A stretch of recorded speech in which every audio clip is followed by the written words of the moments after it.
Fala aí, filhão. Bora de manhua? Bora! Hoje é o dia mais importante para esses formandos do ensino médio. Na segunda sala de aula do último ano, o ar estava carregado de tensão e ansiedade. No nosso mundo, temos o exame de admissão para a faculdade. Para os alunos aqui, o amanhã marcava o dia do julgamento de despertar, uma avaliação sobre a qual todos tinham sentimentos mistos. John, acorda. Para de dormir. Disse um garoto ansiosamente, cutucando nosso protagonista, John, que parecia estar alegremente aproveitando sua soneca da tarde. Piscando os olhos sonolentos, a expressão de John mudou de sonolenta para surpresa ao perceber onde estava. Ele se encontrou de volta em uma sala de aula, no meio do burburinho das conversas. De repente, ele se levantou, encharcado de suor frio, o pânico evidente em sua voz. Onde estou?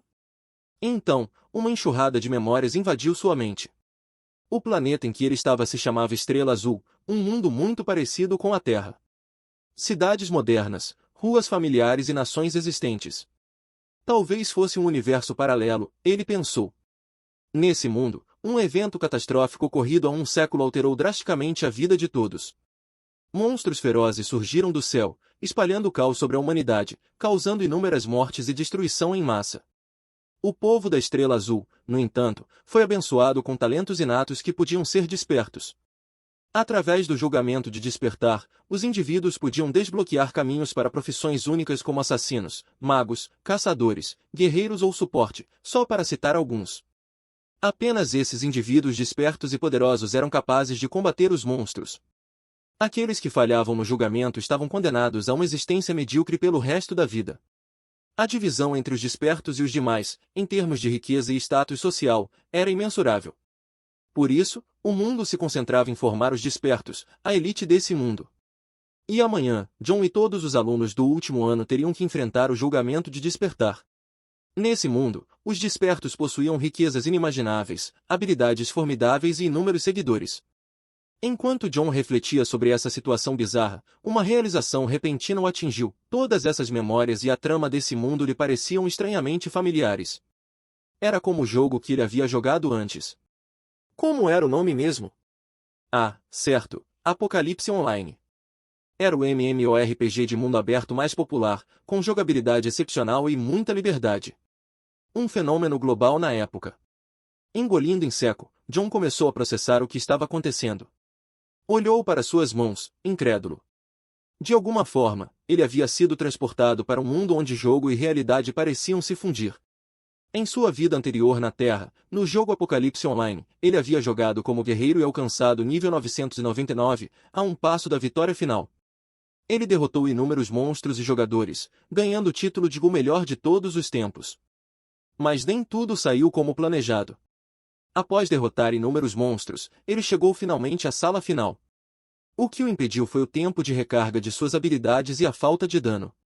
Foi cercado por uma horda interminável de monstros invocados pelo chefe final, a poucos passos de alcançá-lo. Entre eles, estavam centenas de monstros de elite poderosos. Exausto, com a saúde humana esgotados, e seu equipamento destruído, ele foi derrotado. De joelhos no chão, sua visão turva, sendo esmagado pela horda de monstros. Ao ver as letras grandes de derrota na tela, ele ficou furioso. Socou o teclado, frustrado e sem aceitar aquele fim. O que veio em seguida foi a tela brilhando com as palavras vermelhas da morte. Ele estava tão perto, mas tão longe. E no instante seguinte, ele foi transportado para esse mundo. A divagação de John foi interrompida por um aluno gordinho sentado ao seu lado, que o cutucou. Perguntou por que John estava sonhando acordado, já que ele mesmo estava tão ansioso que estava arrancando os cabelos. Ron! Disse John, virando-se para o garoto apelidado de Chub, surpreso. Ele exclamou, chamando o nome de Chub. Assim como na vida passada, Chub era seu amigo leal e melhor companheiro durante a escola. Olhando para o rosto familiar de Chub e o jeito nervoso dele, John sentiu que aquele mundo tinha seu próprio charme. Segurou o ombro de Chub e disse que mal podia acreditar que o estava vendo ali também. Chub, um pouco assustado, não entendeu do que ele estava falando e achou que John estava brincando. Ao ver o comportamento tranquilo de John, Chub ficou ainda mais nervoso. Ele sabia que John era inteligente e sempre se saía bem na escola, mas ele mesmo estava tomado pela preocupação. Segurou os próprios cabelos, ainda mais ansioso. John sorriu, lembrando que, nesse mundo, tanto a aparência quanto a personalidade das pessoas haviam permanecido as mesmas. Parecia que seus relacionamentos e sua vida nesse novo mundo não eram tão diferentes assim. Shub olhou para seu melhor amigo John, com lágrimas se formando nos olhos. Abraçando John, ele desabou. Revelando seu temor pelo próximo julgamento de despertar, Shub demonstrava o quanto aquele momento era decisivo, uma oportunidade única na vida. Falhar na avaliação não seria apenas um desastre pessoal, mas também significaria enfrentar a fúria de seu pai. John, ao relembrar suas experiências passadas no jogo, lembrou que o termo despertar se referia ao momento em que os jogadores tocavam a pedra do despertar dentro do reino secreto da avaliação, sendo essa a única forma de ativar o talento inato de uma pessoa. No entanto, ele se perguntava se ali funcionava da mesma maneira. Conforme ia descobrindo mais, parecia que aquele mundo operava com princípios semelhantes. Shub, sussurrando no ouvido de John, implorou por sua ajuda na prova do dia seguinte. Com um sorriso, John perguntou como exatamente Shub queria que ele o ajudasse. Com uma expressão cômica, Shub disse que não precisava alcançar as estrelas, só precisava fazer o mínimo para satisfazer seu pai. Shub sabia que John era conhecido por sua inteligência e criatividade, e se perguntava se ele conseguiria realizar um milagre de última hora. Embora John tivesse herdado uma vasta memória, ele sabia que os truques e estratégias do jogo talvez não se aplicassem totalmente àquela nova realidade. Até onde aquele mundo espelhava o jogo, e por que ele estava ali, eram mistérios que John precisaria desvendar por conta própria. Levantando-se, John tranquilizou Shub, dizendo que podia contar com ele. Decidiu então visitar a arena de treinamento para investigar mais. Ao sair da sala de aula, Shub, agora cheio de esperança, gritou atrás do melhor amigo e ainda prometeu, se John conseguisse ajudá-lo, o almoço do ano inteiro seria por conta dele. Com um gesto estiloso, John saiu, determinado a encontrar uma forma de ajudar seu amigo naquele mundo estranho, mas ao mesmo tempo familiar. John chegou rapidamente à arena de treinamento, um espaço vasto e movimentado, cheio de alunos. No centro, havia um portal oval cintilante, constantemente irradiando luz branca, por onde os alunos entravam e saíam do reino secreto de prática. O clima era animado. Vários funcionários e professores estavam presentes para manter a ordem. Aproximando-se do portal, John observou diversos alunos discutindo estratégias. Alguns argumentavam que deviam começar pelos monstros mais fáceis, enquanto outros achavam isso uma perda de tempo e mana. Uma dupla exausta saía do portal, apoiando-se mutuamente, claramente drenados. Respirando fundo, John estava ansioso para descobrir o que essa mistura de jogo e realidade reservava. Ele sorriu e entrou no portal. Um clarão branco transformou o ambiente ao seu redor. Já não estava mais na arena. John agora se encontrava em uma floresta, de frente para uma ponte suspensa que levava a uma pequena vila. O cenário era ensolarado, com o canto de pássaros ao fundo. Ao observar o lugar, John ficou atônito, era a vila inicial do jogo, perfeitamente replicada em cada detalhe. Mas sua surpresa não parou por aí. Uma voz mecânica ecoou em sua mente. Sistema detectando hospedeiro. Ligando o sistema de transformação. Progresso, 50%. 70%. 100%. Ligação bem-sucedida. John, confuso, se perguntava, o que é exatamente esse sistema de transformação? Para responder à pergunta, uma janela apareceu confirmando a ativação do sistema de transformação, atualmente no nível 1. Bastante chocante, adquirir um sistema desse tipo logo de cara. Lendo a descrição, o sistema dizia que podia converter duas habilidades ativas, sob certas condições, em uma habilidade passiva extra, cujo poder era amplificado pelos atributos principais do personagem. John ficou intrigado com essa funcionalidade. No jogo Apocalipse Online, a maioria das habilidades eram ativas, e as habilidades passivas eram raríssimas. Ele sabia que habilidades ativas tinham tempo de recarga e não podiam ser ativadas continuamente. Já as passivas estavam sempre ativas, dependendo da chance de ativação. Níveis mais altos de habilidades passivas aumentavam essa chance. John cerrou os punhos, lembrando como sua incapacidade de derrotar o chefe final se devia aos longos tempos de recarga das habilidades. Agora, com esse sistema de transformação passiva, ele esperava superar essa fraqueza. Cautelosamente, John abriu o painel de habilidades, onde foi recebido por vários ícones familiares. O sistema pediu para escolher uma habilidade para transformar. Suas opções incluíam Uppercut, gancho. Wave Slash, corte de onda. Slide Tackle, deslize ofensivo. Weapon Switch, troca de arma. Finalmente vendo onde isso ia dar, John decidiu transformar Wave Slash. Ao selecionar a habilidade, uma espada se materializou em sua mão, acompanhada pela notificação do sistema. Wave Slash nível 1 adquirido, um poderoso golpe ascendente que libera uma onda, uma habilidade do tipo AOE que ataca e repele inimigos. A habilidade então foi transformada, concedendo-lhe uma nova habilidade passiva. 30% de chance de ativar outro Wave Slash com mais dano, além de garantir 2 segundos de invencibilidade ao usuário.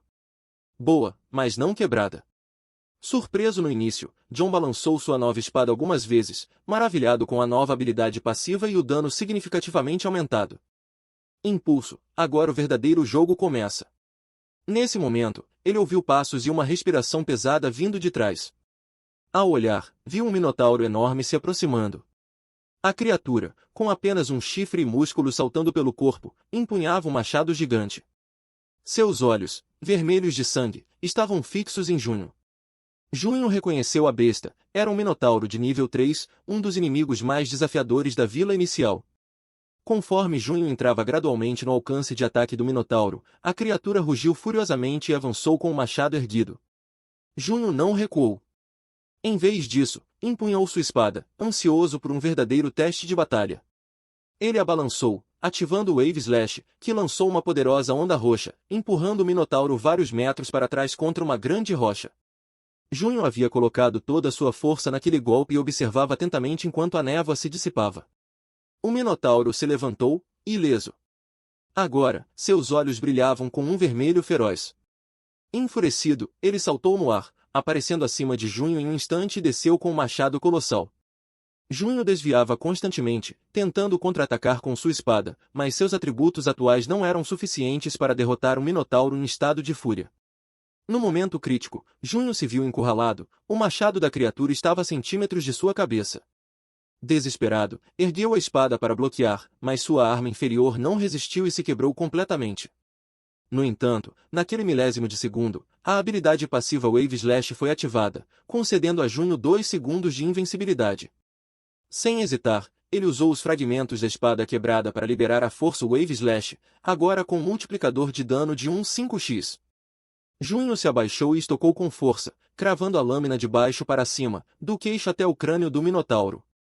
A criatura rugiu de dor, deixou o machado cair e foi arremessada contra a rocha mais uma vez. Após alguns segundos de agonia, ficou imóvel. Derrotada. Enquanto o corpo do minotauro se dissolvia no ar, Junho abriu um sorriso de pura empolgação. Ao olhar para suas mãos, percebeu que transformar suas habilidades em passivas não apenas resolvia os problemas de tempo de recarga, mas também aumentava significativamente seu dano, solucionando todos os problemas que enfrentou em sua vida passada. Olhando para o pôr do sol distante, uma chama de determinação acendeu dentro dele. Cerrando os punhos, Junho decidiu que, neste mundo, ele corrigiria os arrependimentos de sua vida anterior. De repente, um monstro gigante com aparência de louva-a-Deus surgiu atrás de Junho. Reagindo rapidamente, Junho cravou sua espada quebrada na cabeça da criatura, fazendo jorrar sangue verde. Então girou o corpo em 180 graus, arrancou a espada e chutou o cadáver da criatura para longe. Após horas de combate ininterrupto, Junho estava exausto. Ao redor de uma grande árvore, havia os corpos de centenas de monstros diferentes que ele havia derrotado. Ofegante, ele examinou sua espada curta quase destruída, refletindo sobre a sensação familiar da batalha, como em sua vida anterior. Tendo treinado por horas naquele reino, ele agora se sentia confiante para ajudar Shubi a despertar seu talento na avaliação do dia seguinte. Mas primeiro, ele precisava que Shubi conseguisse algumas informações sobre a prova. De repente, o sistema reapareceu, solicitando que Junho selecionasse uma segunda habilidade para transformar em passiva. Ao abrir a interface de habilidades novamente, John passou a mão no queixo, ponderando a próxima escolha. Considerando que seus maiores problemas eram o poder de ataque insuficiente e longos tempos de recarga, e já tendo escolhido Wave Slash, Junho optou por transformar a habilidade troca de arma, Weapon Switch. O sistema confirmou, troca de arma adquirida. Essa habilidade inicialmente tinha um tempo de recarga, mas agora, transformada em passiva, reduzia permanentemente em 30% todos os tempos de recarga de troca de armas. Junho abriu sua mochila e analisou uma variedade de armas iniciais, espadas longas, espadas curtas, adagas, martelos, machados e mais. Com a nova habilidade passiva, ele percebeu que podia trocar entre essas armas rapidamente durante o combate, aumentando sua flexibilidade e estratégia. Os lábios de Junho se curvaram em um sorriso satisfeito ao abrir o painel de personagem, revelando informações detalhadas. O painel exibia seu nome, raça e nível. Atualmente, ele estava no nível 1, apenas 100 pontos de experiência de subir de nível. Seus atributos estavam assim: Força, 20. Agilidade, 20. Intelecto, 20. Vitalidade, 20. Cada atributo influenciava aspectos diferentes de suas habilidades. A força, por exemplo, influenciava o ataque físico. Poder de ataque, agilidade afetavam a taxa de acerto crítico, evasão e velocidade de ataque. Intelecto influenciava a regeneração de mana e o dano mágico, enquanto vitalidade afetava a vida e estamina. Junho agora possuía duas habilidades passivas, Wave Slash e transformação de armas, com índice de combate de 500. Pronto para o que viesse, Junho saiu da área de treinamento. Ele atravessou o portal, já se preparando para a avaliação do dia seguinte. O grande dia chegou rapidamente, e o salão estava lotado de espectadores. Milhares de estudantes estavam no centro, todos armados e prontos, aguardando sua chance de despertar seus talentos. Perto de Junho, dois estudantes verificavam suas armas e poções, quando de repente a voz de Shubi ecoou por trás. Ele correu até Junho segurando algo nas mãos.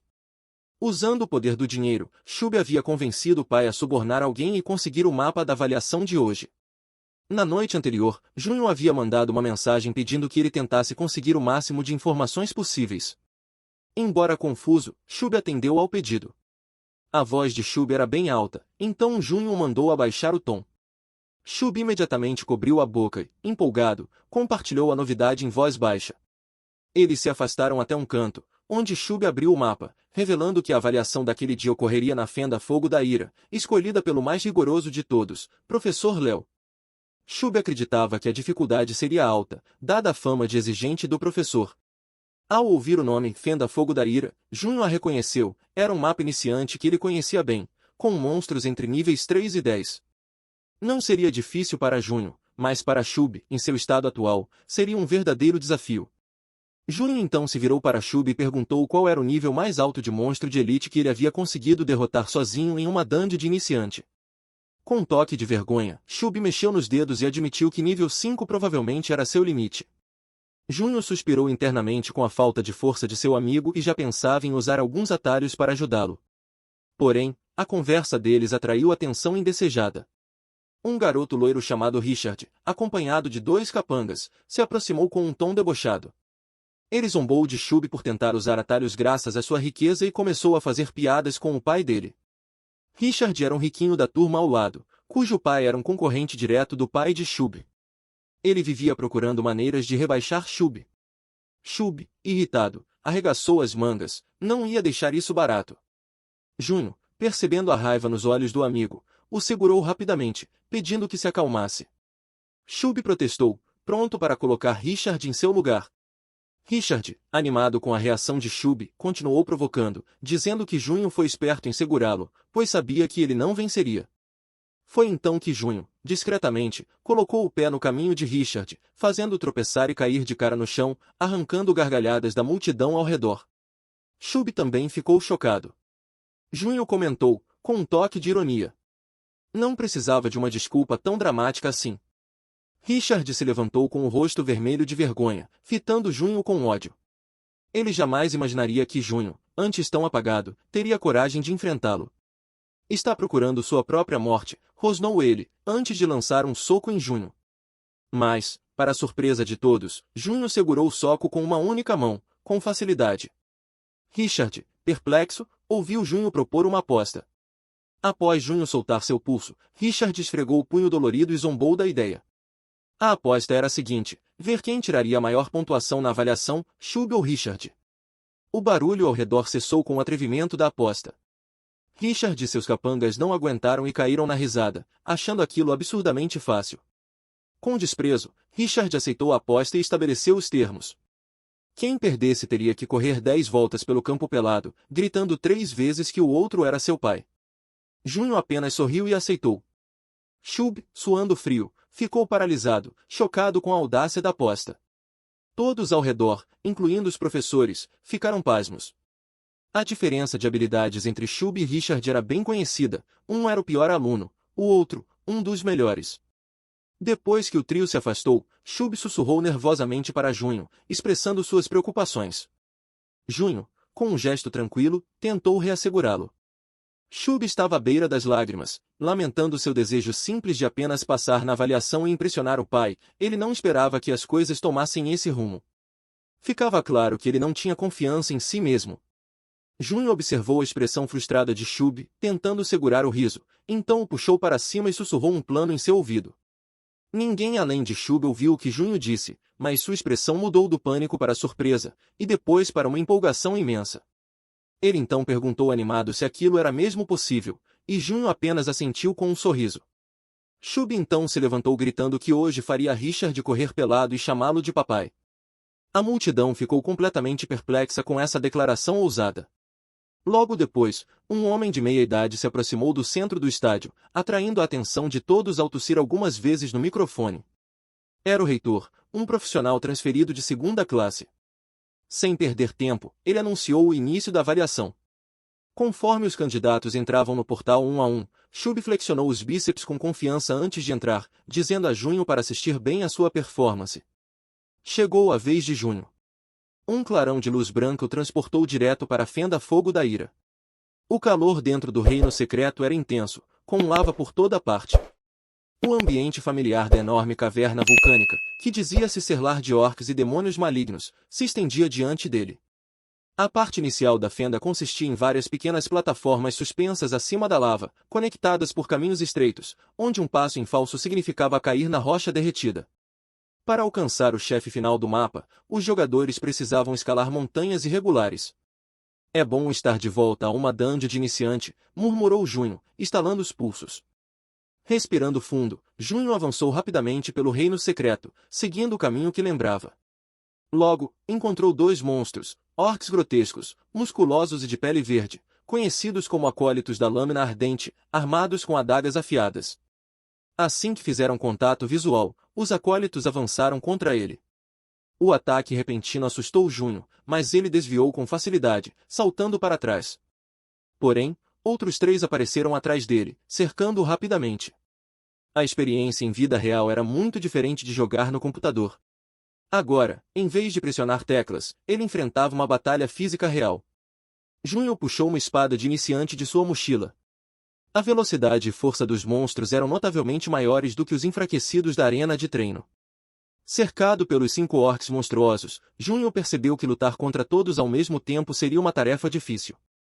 De repente, o sistema notificou de que sua vasta experiência em jogos havia sido convertida em reflexos corporais instintivos. Junho ficou surpreso. Até isso podia ser transformado em habilidade passiva?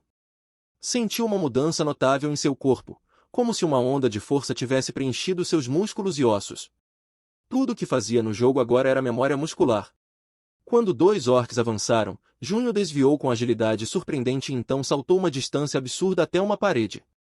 Usando-a como impulso, voltou com um chute poderoso, lançando um dos orcs vários metros para longe.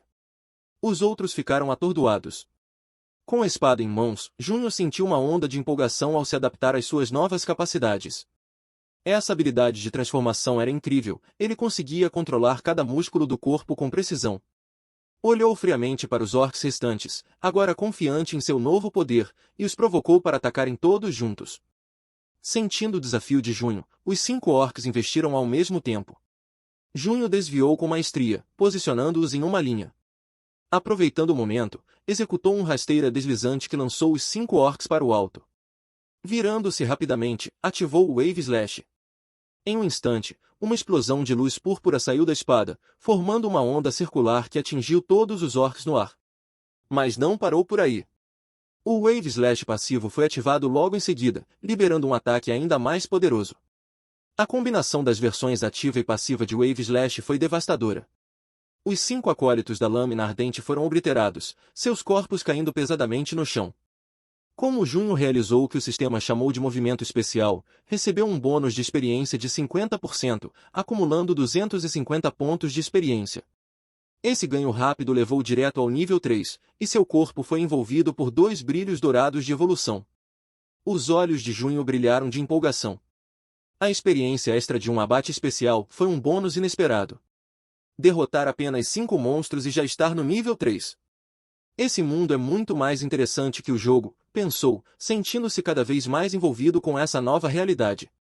Ele continuou avançando pelo reino secreto, planejando mentalmente diversas táticas com as habilidades e armas de iniciante que possuía.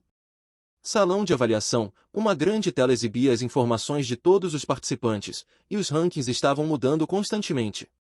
De repente, um nome que subiu rapidamente para o nível 3 chamou a atenção de todos, era ninguém menos que Junho. Estudantes do primeiro e segundo anos assistiam à tela com empolgação, surpresos ao ver alguém subir 2 níveis em menos de 5 minutos. Até o reitor notou o placar. O nome Junho apenas lhe soava vagamente familiar, mas despertou curiosidade sobre quais outras surpresas aquele aluno poderia trazer. De volta ao reino secreto, Junho avançava com agilidade por várias plataformas até que algo chamou sua atenção em um canto, fazendo-o parar.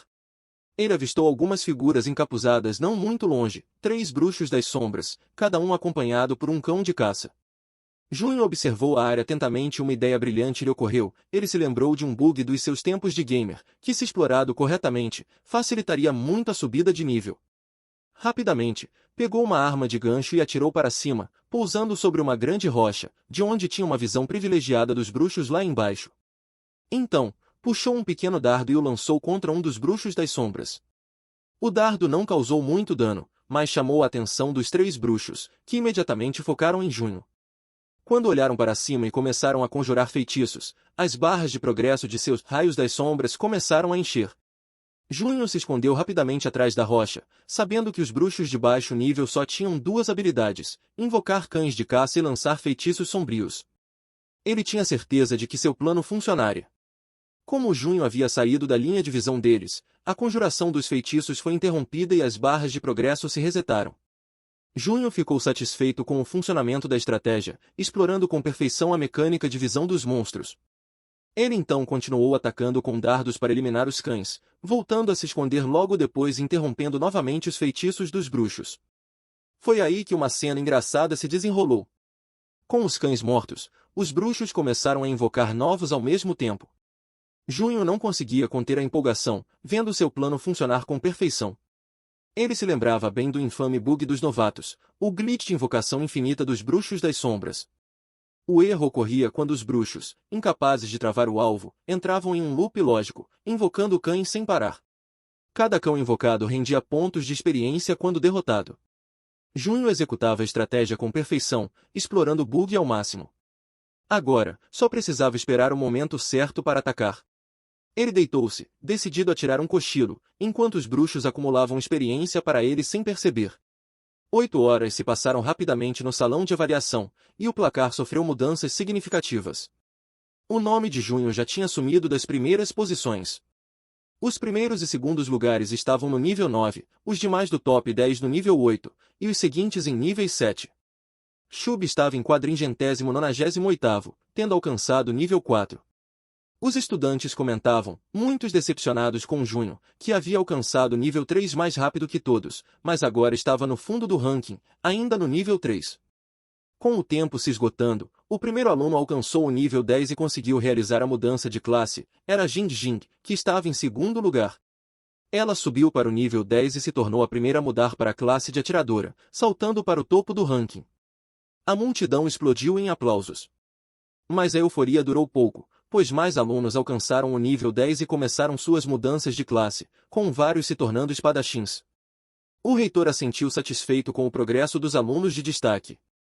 Mas sua expressão mudou para decepção ao ver que o nome de Junho ainda estava no fim da lista. O reitor duvidava que Junho sequer conseguiria despertar seu talento. Justo quando os espectadores comentavam o suposto fracasso de Junho, um aluno gritou: "Olha! O último colocado está se mexendo!" Todos voltaram os olhos para a tela e suas expressões mudaram drasticamente. Junho começou a subir rapidamente. Do último lugar para o quadringentésimo, depois para o do centésimo, e logo já estava no 120º. Os olhos do reitor se arregalaram de incredulidade, sem entender como Junho estava subindo tão rápido. Para saber o que aconteceu, vamos voltar alguns minutos no tempo. Mais cedo, sem brincadeira, Junho realmente tinha dormido por 8 horas inteiras, e só agora estava acordando. Ele se espreguiçou confortavelmente, depois se levantou e lançou um olhar casual abaixo da rocha onde estava. Seus olhos se arregalaram em choque, a plataforma abaixo estava lotada com pelo menos 400 monstros, e o número continuava crescendo. Junho ficou eufórico, puxou uma metralhadora giratória, Gatling Gun, e mirou nos bruxos das sombras lá embaixo. Empolgado, imaginava quantos níveis conseguiria subir com aquela multidão de cães invocados, e então começou a atirar. A arma tomou vida, disparando balas em alta velocidade contra os inimigos desprevenidos. Embora cada bala causasse pouco dano, a quantidade absurda de tiros foi devastadora. Logo, um dos bruxos caiu, seguido pelo desaparecimento dos cães de caça, e os outros 2 bruxos também sucumbiram. Com o campo livre dos cães, uma luz dourada explodiu ao redor de Junho, e seus pontos de experiência dispararam, acompanhados de uma enxurrada de notificações do sistema. Junho observava satisfeito o aumento da sua experiência com um sorriso no rosto. É assim que se sobe de nível, pensou. Eliminá-los um por um teria sido cansativo demais. À medida que Junho subia de nível, suas habilidades também melhoravam. O multiplicador de dano do corte ondulante foi de 15x para 16x.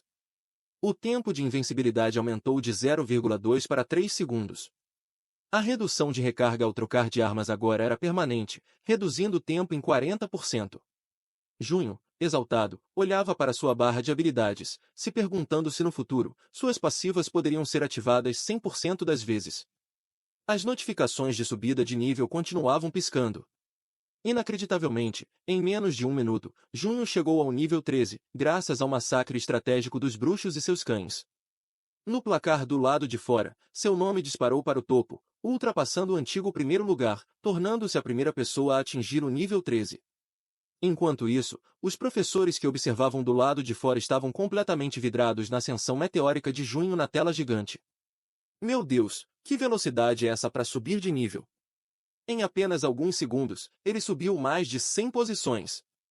Isso é inacreditável. Como ele conseguiu isso? Nunca vi nada assim em todos os meus anos. O feito de Junho foi tão extraordinário que alguns acreditavam que ele poderia estar entre os 3 melhores do país. Os comentários começaram a surgir sem parar. Os professores estavam em choque com a súbita ascensão de Junho. Mas um dos professores, mais gordinho, sorria com orgulho, apontando para si mesmo e dizendo animadamente que Junho era da turma dele. Mesmo sem entender como aquele aluno, conhecido apenas por ter notas decentes, conseguiu um feito tão absurdo, ele não perdeu a chance de se gabar. Sua risada foi interrompida bruscamente quando sentiu uma presença atrás dele. Ao se virar, deu de cara com o reitor, que, irritado, o repreendeu. Como você pôde não reconhecer um talento desses bem debaixo do seu nariz? O professor não ousou responder, enquanto o reitor balançava a cabeça, decepcionado com sua própria falta de visão, murmurando para si mesmo sobre como também não percebeu esse prodígio antes. Em sua mente, o reitor tinha certeza, os talentos de Junho eram inéditos na história da escola. De volta ao reino secreto, a voz do sistema ecoou nos ouvidos de Junho, com uma nova notificação. Parabéns por alcançar o nível 13. Agora você pode escolher sua profissão e classe desejada. Junho parou por um instante, ponderando. Em sua vida anterior, ele havia alcançado o ápice em todas as profissões, conquistando seus títulos divinos, com uma única exceção. O caminho do vagante sem número classe, um estilo de jogo único que envolvia não escolher nenhuma classe. Esse caminho tinha vantagens e desvantagens claras.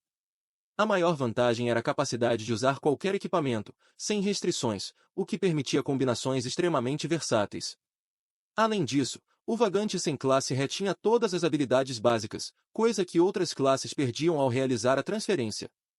Isso oferecia liberdade absoluta no estilo de combate. No entanto, o vagante sem classe nunca se popularizou por causa de um problema crítico: a falta de poder de ataque. Mesmo alguém habilidoso como Junho não conseguia compensar o dano fraco usando apenas habilidades básicas. Mas agora, neste novo mundo, com o sistema passivo transformador, Junho percebeu que poderia superar essa fraqueza fatal. Com sua experiência e técnica, ele maximizaria o potencial do vagante sem classe. A escolha era clara. Junho escolheu o caminho do vagante sem classe, pronto para corrigir os arrependimentos do passado. Logo, uma nova notificação surgiu. Parabéns por escolher com sucesso a classe única oculta, vagante sem classe, subclasse, conjurador de runas, Spellbinder. No salão de avaliação, alunos e professores entraram em alvoroço, especulando sobre. Todos estavam curiosos para saber qual classe Junho escolheria. Quando a tela exibiu que ele havia escolhido vagante sem classe, uma classe considerada fraca e inútil, a multidão ficou em choque. O reitor rugiu em incredulidade, furioso, confrontou o professor responsável pela turma de Junho, questionando seus métodos de ensino. Como um aluno seu poderia escolher uma classe tão inútil? A classe dos vagantes sem classe era universalmente vista como sem futuro nesse mundo, uma opinião que ninguém acreditava que pudesse mudar. O professor estava mais ansioso do que qualquer um. Ele explicou que Junho sempre havia mostrado inclinação para a classe Berserkir, tanto nos testes quanto nas pesquisas de preferências de carreira. Após ouvir isso, o reitor se acalmou um pouco, passando a mão pela testa, pensativo. Parecia que Junho realmente tinha intenção de seguir o caminho do Berserkir, até essa súbita e inexplicável mudança de ideia, que o reitor atribuiu à impulsividade e teimosia da juventude. O salão de avaliação foi tomado por um sentimento de choque e tristeza, acreditavam estar testemunhando a queda de um prodígio. Os alunos dos anos iniciais, sem conseguir entender a escolha, começaram a discutir entre si. Um dos estudantes, mais informado, explicou. Embora os vagantes sem classe tenham muita liberdade e versatilidade nos níveis iniciais, eles ficam muito para trás nas fases intermediárias e avançadas, tornando-se o elo mais fraco de qualquer equipe. Enquanto isso, Junho estava completamente alheio à comoção que havia causado. Ele estava satisfeito com seu progresso. Ao atingir o nível 13, seu poder havia aumentado significativamente. Estava confiante de que o sistema passivo de transformação compensaria a maior deficiência do vagante sem classe, o baixo dano. Com sua experiência e habilidade, ele estava pronto para maximizar o potencial dessa classe. Ao abrir seu painel de informações, Junho se deparou com o termo Spellbinder, conjurador de runas, e clicou para ver a descrição. Conjurador de runas é um ramo oculto da classe vagante sem classe. Não pode aprender habilidades em academias ou instituições, apenas por quedas de chefes, boss drops. Além disso, cada novo nível concede 2 pontos de atributo extras. Os reinos secretos são ajustados para a dificuldade máxima por padrão, mas oferecem recompensas aumentadas. Junho ficou espantado com esses benefícios. Primeiro ficou chocado, mas logo percebeu como essa classe era perfeita para ele, especialmente por seu conhecimento íntimo de todos os reinos secretos e seus mapas. Ele bateu no próprio peito, pensando. Essa classe é incrível. Depois de organizar seus pensamentos, Junho decidiu que seu objetivo principal seria aumentar seu dano passivo por meio da velocidade de ataque. Então, alocou todos os seus pontos de atributo livres em agilidade. Como resultado, sua velocidade ficou absurda, os monstros nem conseguiam vê-lo antes de serem cortados em pedaços. Junho sentiu uma melhora tremenda na velocidade de ataque, frequência de esquiva e taxa de acerto crítico. Desde que focou todos os atributos em agilidade, esquivar e atacar se tornaram ações naturais, rápidas e fluidas, uma melhora real nas capacidades físicas, não só nos números. Essa transformação empolgou Junho profundamente. Durante seu avanço, um velho livro caiu do corpo de um acólito da lâmina ardente, chamando sua atenção. O título: Livro dos Demônios. Intrigado, Junho o abriu e começou a ler. Enquanto lia, velhas memórias vieram à tona, ele se lembrou de uma missão secreta interessante no Reino Secreto. Além do chefe final, existiam também chefes ocultos, que só podiam ser invocados ao coletar itens específicos. Porém, restava apenas 1 hora para o fim da avaliação, e o tempo era precioso. Junho decidiu rapidamente ir atrás do chefe oculto. Se tivesse sucesso, isso poderia ser a chave para desbloquear novas habilidades e elevar ainda mais seu poder. Enquanto o fim da avaliação se aproximava, muitos estudantes já haviam atingido o nível 10. Eles se reuniram na área do chefe final, Basilan, se preparando para o desafio supremo. Aquele era o momento decisivo da avaliação. Derrotar Basilan e despertar com sucesso significava um futuro promissor, enquanto fracassar poderia significar uma vida de mediocridade. Basilan, um chefe de elite de nível 10, era um oponente formidável, com atributos excepcionais. Com seus enormes chifres de carneiro e pele vermelha como sangue, ele era a imagem perfeita de uma besta demoníaca. Somente derrotando-o e tocando-o. A Pedra do Despertar, posicionada atrás de Basilan, era o objetivo que os candidatos precisavam tocar para passar na avaliação. Guardando Basilan, estavam dois guarda-costas poderosos, tornando o desafio ainda mais difícil.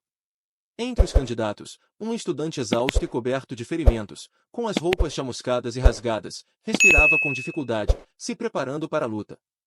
Só preciso derrotá-lo, e vou despertar, pensou, partindo com sua arma em direção a Basilan. Basilan então ativou sua habilidade especial, Sacrifício, canalizando uma poderosa magia contra o estudante.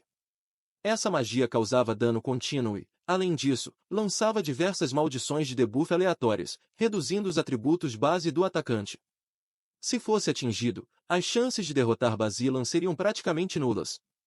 O estudante foi esperto e tentou usar sua velocidade para desviar dos ataques do chefe. Quando sua espada estava prestes a atingir Basilan, a menos de meio metro de distância, não foi rápido o suficiente e foi lançado para trás vários metros. A dor intensa fez seu corpo tremer, deixando-o incapaz de se mover por alguns instantes. Sentiu seus atributos enfraquecerem e sua consciência começar a falhar. Viu um dos guarda-costas do chefe se aproximando, mas já era tarde demais para desviar. O enorme machado o atingiu com força, e ele foi teletransportado para fora do reino secreto. Do lado de fora, mais de uma dúzia de candidatos já haviam falhado, e o que acabou de cair estava entre os 50 melhores do ano. Muitos ficaram surpresos ao ver um aluno tão promissor ser derrotado. Alguns comentaram que a avaliação daquele ano estava muito mais difícil que antes, afinal, aquele reino secreto era conhecido por sua dificuldade insana, e estava selado havia 10 anos, sendo agora reativado. De volta a Junho, que finalmente chegou à sala do chefe final, ofegante após gastar quase uma hora correndo sem parar para encontrar os itens necessários para desbloquear uma missão secreta. Agora diante do chefe final, ele se aproximou confiante de Basilan, cujos olhos imediatamente ficaram vermelhos enquanto começava a cantar um feitiço sacrificial. Os dois guarda-costas orcs de nível 8 avançaram contra Junho. Apesar da aparência robusta, eram extremamente rápidos. No entanto, para Junho, pareciam se mover em câmera lenta. Ele se esquivou perfeitamente entre os dois orcs e continuou o movimento, dando um chute que os lançou para longe. Enquanto isso, Basilan, ainda canalizando o feitiço e sem a proteção de seus guarda-costas, não conseguia acompanhar o ritmo de Junho. Junho deslizou até Basilan e o chutou para o alto, então sacou uma metralhadora giratória, Gatling Gun, e disparou descontroladamente para o céu. Todos os 10 projéteis acertaram Basilan, que foi lançado ainda mais alto antes de cair violentamente no chão. Os dois guarda-costas orcs, ao verem seu líder ferido, ficaram furiosos, sua pele verde começou a brilhar em vermelho, sinal de que entraram em modo berserker, e sua velocidade dobrou. Mas no segundo ataque, Junho trocou de arma, num segundo ele segurava a metralhadora, no outro, surgiu uma lança prateada afiada em suas mãos. Com a lança em punho, Junho atacou rapidamente os pés dos orcs. Com um estalo seco, os dois orcs sentiram dor extrema nas pernas, como se seus ossos tivessem se partido, e caíram no chão. Normalmente, um golpe giratório como esse causaria apenas um efeito breve de queda, e não fratura.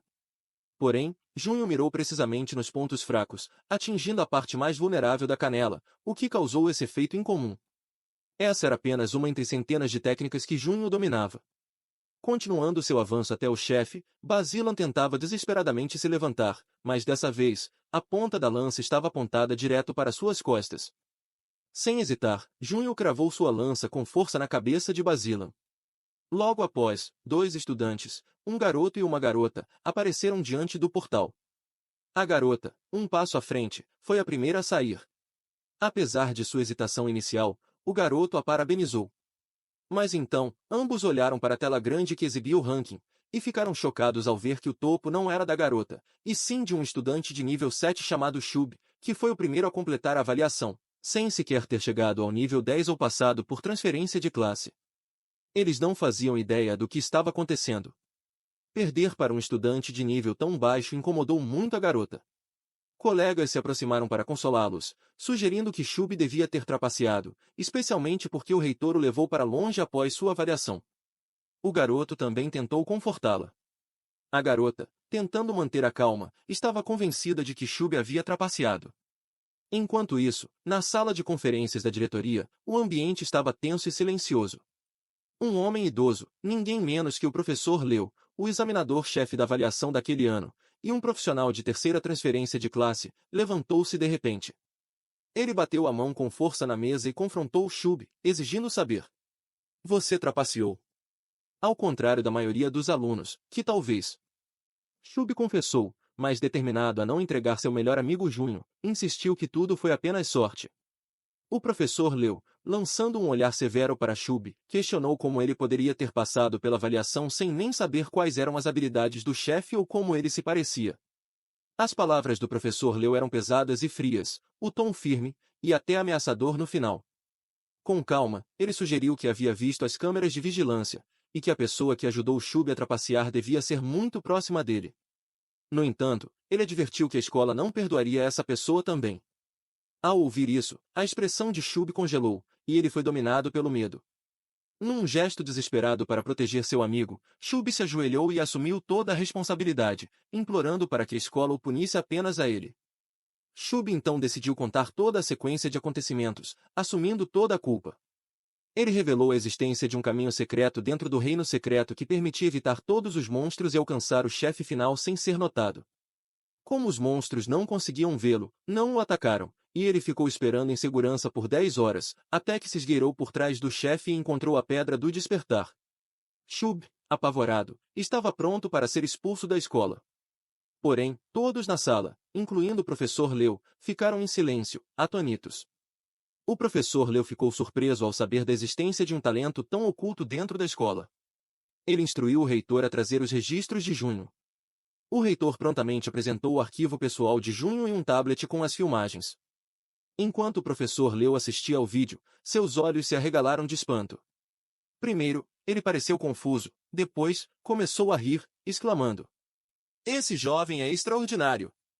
Enquanto isso, no salão de avaliação, o portal do reino secreto piscava com mais frequência, indicando que vários alunos estavam saindo. Junho, o único no nível 13, ainda estava lá dentro, com menos de 15 minutos restantes para o fim da avaliação. Dentro do reino secreto, Junho já havia derrotado o chefe final e agora estava diante da Pedra do Despertar. Mas ele não queria sair ainda, seu objetivo era completar uma missão secreta primeiro. Em vez de tocar na pedra, ele retirou 6 itens de sua mochila e os organizou em forma de hexagrama. Uma luz púrpura deslumbrante surgiu, e textos antigos apareceram diante dele. Uma voz então perguntou: Quem ousa perturbar meu sono? Junho, empolgado, aguardava o chefe oculto. Com um rugido trovejante, apareceu o chefe secreto, um enorme guerreiro demônio de nível 12 chamado Teeman, coberto com uma armadura metálica vermelha. Ele invocou uma espada rúnica encantada e a cravou no chão, fazendo a terra se partir e magma jorrar. Junho desviou desse ataque com um simples passo para trás. Quando o magma recuou, tudo dentro de um raio de 30 metros foi destruído. Junho manteve a distância. Comparando Teema ao chefe final anterior, a força bruta e o corpo gigante de Teema eram ao mesmo tempo suas forças e fraquezas.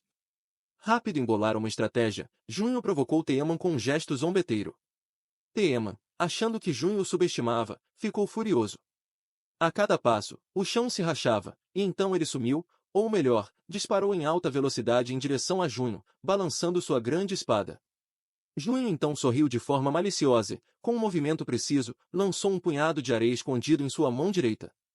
Essa habilidade básica, lançar areia, mira os olhos do inimigo, causando cegueira temporária ao atingir. A areia atingiu com precisão os olhos de Teeman, que entrou num estado momentâneo de cegueira. Teeman, sem enxergar nada, esfregava os olhos desesperadamente. Apesar de não causar dano físico, a areia impediu suas ações de forma eficaz. Surpreendentemente, Teeman revelou uma habilidade passiva que lhe permitia anular efeitos de controle. Junho então posicionou um robô autodestrutivo no chão e se aproximou deslizando. Como Teeman era imune a ser lançado no ar por Tacocris, Junho deslizou por baixo do queixo dele e executou um uppercut, acertando com força o queixo do chefe. O golpe aturdiu temporariamente Teeman, que ainda se recuperava da cegueira. Aproveitando a abertura, Junho agarrou um dos chifres de Teeman, girou para trás dele e cravou uma adaga com violência em sua cabeça, seguido de um chute frontal que lançou Teeman no ar. Ele caiu bem em frente ao robô autodestrutivo, que explodiu em uma enorme explosão. A sequência perfeita de ataques de Junho deixou Teeman completamente indefeso. Quando Teeman tentou se levantar, Junho lançou mais 2 adagas, cravando no chão. Com as mãos no chão, assim que Teama ergueu a cabeça, foi confrontado por 6 canos de uma metralhadora giratória. Junho disparou uma rajada a queima-roupa, com as balas atingindo sem piedade a cabeça de Teama. Teama se viu completamente dominado pelo ataque implacável de Junho. Após uma combinação perfeita de golpes, Junho saiu vitorioso contra o chefe oculto, Teama. Naquele exato momento, o ranking externo mudou drasticamente, catapultando Junho diretamente para o topo. Essa ascensão inesperada ao primeiro lugar, mesmo sem Junho ter despertado seu talento, causou choque entre os estudantes, gerando caos e acusações de trapaça. Os alunos explodiram em protestos, exigindo explicações, convencidos de que o fato de Junho ainda não ter se mostrado era um sinal de culpa. O professor Leu, assistindo a tudo, balançou a cabeça em silêncio, decepcionado com a ignorância dos alunos. Ele sussurrou, em voz baixa para que apenas o reitor ouvisse. Crianças ignorantes, não fazem ideia do que é um verdadeiro prodígio. O reitor, observando o interesse em comum e a empolgação do professor por um aluno, se perguntou por que ele estava tão convencido de que aquelas eram as verdadeiras habilidades de Junho. À medida que a avaliação se aproximava do fim, com menos de um minuto restante, Junho ainda não havia aparecido. Enquanto isso, no Reino Secreto, o sistema anunciou que Junho, por ter derrotado todos os chefes, recebeu 50% de recompensa bônus. Sua estratégia perfeita contra Teama lhe rendeu mais 200% de experiência, fazendo com que ele subisse diretamente para o nível 14. Enxugando o suor da testa, Junho se maravilhou com sua conquista, seu esforço em completar a missão secreta valeu muito a pena. Com a avaliação encerrada, Junho apareceu no topo do ranking, e seus olhos se voltaram para a Pedra do Despertar. Agora já desperto como um seu Bimbindir, ele se perguntou qual seria a relevância da pedra. Curioso, ele tocou a pedra, que explodiu em luz e runas disparando para o céu. Sem conseguir decifrar as runas, Junho ouviu uma voz misteriosa parabenizando-o pelo sucesso. Porém, justo quando seu talento de despertar seria revelado, a voz desapareceu, como se nada tivesse acontecido. De repente, as runas se fundiram ao corpo de Junho, ativando o sistema familiar, que anunciou uma atualização e novas oportunidades de transformação de habilidades. Sua recompensa: um par de botas de longa jornada. E um livro de habilidades que aumentava sua chance de acerto crítico em 20%. Animado, Junho abriu seu painel de habilidades e escolheu transformar a metralhadora giratória. A nova habilidade passiva agora lhe dava 25% de chance de disparar 10 balas garantidas com qualquer ataque de arma de fogo. Satisfeito, Junho pensou em sua segunda transformação, decidiu usá-la em um ataque giratório que daria 10% de chance de derrubar inimigos num raio de 2 metros, transformando um Knock de alvo único em um Knock em área. Com essas mudanças, Junho abriu seu painel de informações. Nível 14. 98 pontos de agilidade. 4 habilidades passivas. Poder de combate próximo a 10.000. Junho saiu do Reino Secreto satisfeito com seu desempenho. A arena inteira estava em alvoroço, muitos esperavam ver Junho passar vergonha. Porém, um repentino clarão de luz no portal, sinalizando o fim da avaliação, atraiu todos os olhares. Quando a luz se dissipou, Junho apareceu, instantaneamente se tornando o centro das atenções. O rosto do professor Leu se transformou, passando por expressões de seriedade, entusiasmo e admiração ao encarar Junho. Ele pensou consigo mesmo: esse jovem tem um futuro imensurável. A aparição de Junho causou uma nova onda de comoção entre os estudantes. Enquanto alguns olhavam com inveja, outros lançavam acusações de trapaça, e alguns até gritavam com o professor Leu, desafiando os resultados e alegando fraude. De repente, o professor Leu apareceu no centro da arena. Com um grito imponente de silêncio, calou instantaneamente todo o estádio, deixando muitos estudantes amedrontados. O salão da avaliação ficou completamente silencioso, com alunos cobrindo a boca e sorrindo nervosos. O professor Leu caminhou em direção a Junho e perguntou: você realmente venceu aquele desafio? Junho, surpreso com a pergunta, entendeu que ele se referia ao chefe oculto, e com naturalidade, apenas assentiu com a cabeça. A plateia, incluindo muitos professores, ficou perplexa, sem entender por que o professor parecia não apenas tranquilo, mas genuinamente feliz com a confirmação de Junho. O semblante de Leu se iluminou com entusiasmo, e ele deu um tapinha amigável em Junho. Junho recebeu um tapinha no ombro de professor Leu, que o elogiou como merecedor do primeiro lugar e um futuro prodígio. Sua voz ecoou por todo o salão, deixando claro seu apoio incondicional. Nesse momento, dois alunos que antes estavam em segundo e terceiro lugar, agora rebaixados para terceiro e quarto, se aproximaram. Eles questionaram a colocação de Junho, argumentando que era impossível alguém que ficou por último em avaliações anteriores agora estar em primeiro lugar. Encarando o professor Liu, expressaram sua descrença. Outros estudantes se juntaram a eles, exigindo provas para justificar a posição de Junho. Professor Liu, já antecipando esse tipo de reação, assumiu uma postura mais severa. Sua aura imponente, digna de um poderoso profissional de transferência de terceira classe, preencheu a arena. Com uma voz profunda, ele gritou: idiotas de visão curta! Seu tom repreensivo calou a multidão imediatamente. Ele então revelou que Junho, dentro do tempo limite, havia derrotado um chefe oculto de nível 12. Suas palavras foram afiadas. Se não for ele para o primeiro lugar, vocês realmente acham que merecem esse posto, seus tolos? A declaração de professor Liu reverberou pelo salão, deixando os alunos atônitos e chocados. Ao ouvirem a explicação, os alunos que antes causavam tumulto ficaram momentaneamente em silêncio. A ideia de um chefe oculto era algo desconhecido por eles, pois não estava nos livros didáticos. Então surgiu outra dúvida: como Junho sabia disso? O foco deles rapidamente mudou para questionar como Junho descobriu o método para invocar o chefe oculto, convenientemente ignorando o fato de que ele realmente o derrotou, e ainda por cima, um chefe de nível 12. Na verdade, nem os professores sabiam da existência de tal chefe no reino secreto daquela avaliação. Enquanto isso, a professora da turma de Elite Rocket, ao ver seus alunos sendo ofuscados por Junho, sentiu seu orgulho ferido. Tentando recuperar a autoridade, ela desconsiderou a formalidade e interveio, saltando da plataforma elevada. Ela foi até o centro da arena e exigiu que Junho explicasse como descobriu o método de invocação do chefe oculto. De forma fria, insinuou que, se ele não conseguisse explicar, seria considerado trapaça, e que Junho não era digno de estudar naquela escola. Incentivados pela postura da professora, os alunos antes desanimados recuperaram a confiança. Embora decepcionado com aquela reação, professor Liu escolheu não interferir. Mas então, as próximas palavras de Junho deixaram todos boquiabertos. Por que eu deveria contar para vocês? Disse com um tom calmo. A resposta foi completamente inesperada. Muitos arregalaram os olhos, sabendo que a professora da classe Rocket não deixaria isso barato. O salão caiu num silêncio absoluto, inclusive a própria professora. Ao lado dela, Sankei, o agora quarto colocado, olhou para a professora. Irritado com a ousadia de Junho, sua raiva explodiu. Empunhando sua espada gigante, acusou Junho de desrespeito e o desafiou para um duelo. Seus colegas o apoiaram, animados para ver Sankei dar uma lição em Junho. A plateia começou a vibrar por Sankei. Junho, sem expressão, olhou para a espada de Sankei, depois para ele, e depois observou a multidão como se visse um idiota à sua frente. Com um tom gelado, respondeu: um duelo?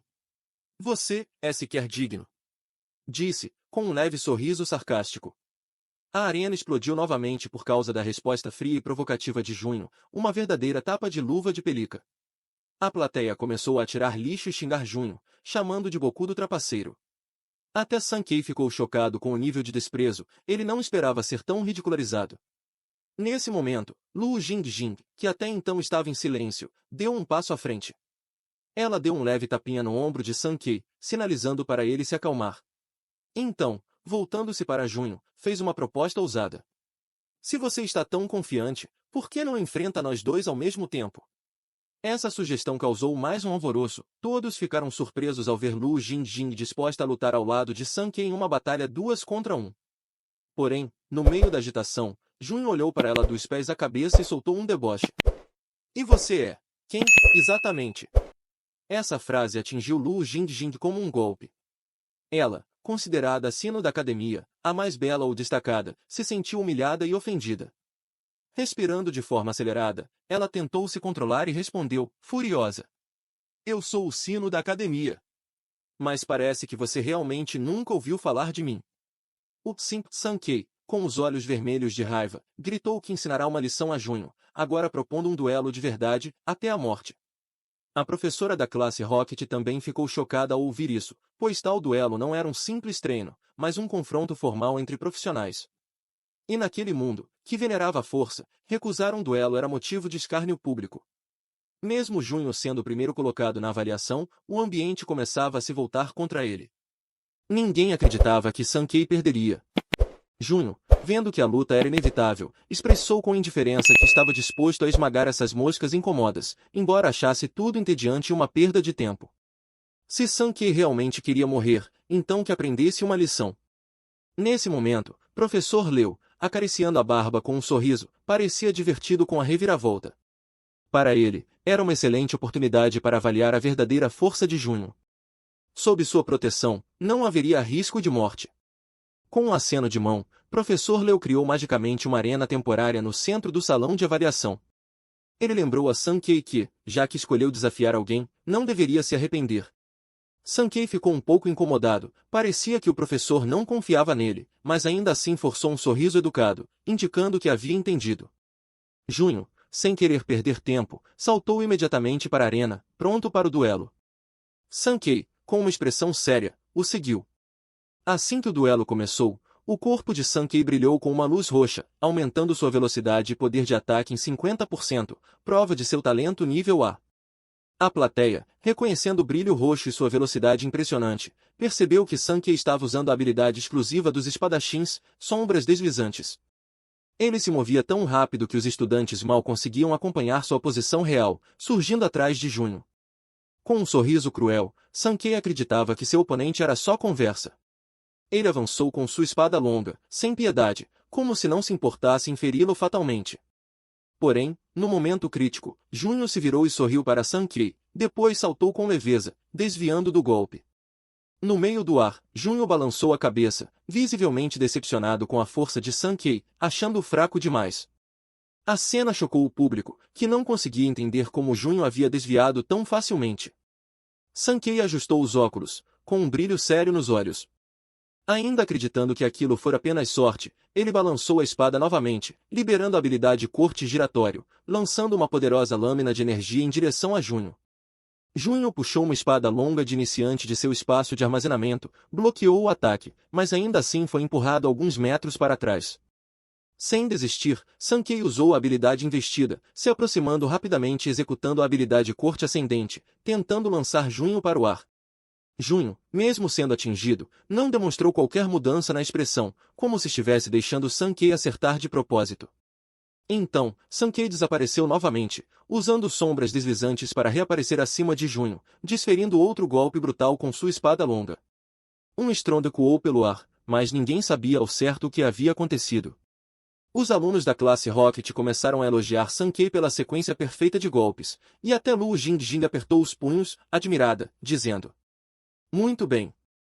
Até a professora dele sorriu satisfeita. No entanto, professor Leu via uma cena diferente. À medida que a poeira baixava, Sankei reapareceu na arena, ofegante, resultado do gasto intenso de mana e estamina com sua sequência de golpes. Ele não conseguia ver onde Junho estava, mas estava confiante de que ninguém conseguiria escapar de seus ataques rápidos. Contudo, antes que pudesse terminar o pensamento, foi acertado por um chute no queixo, seguido de um chute duplo que o lançou pelos ares. Todos ficaram boquiabertos ao ver Junho de pé, ileso.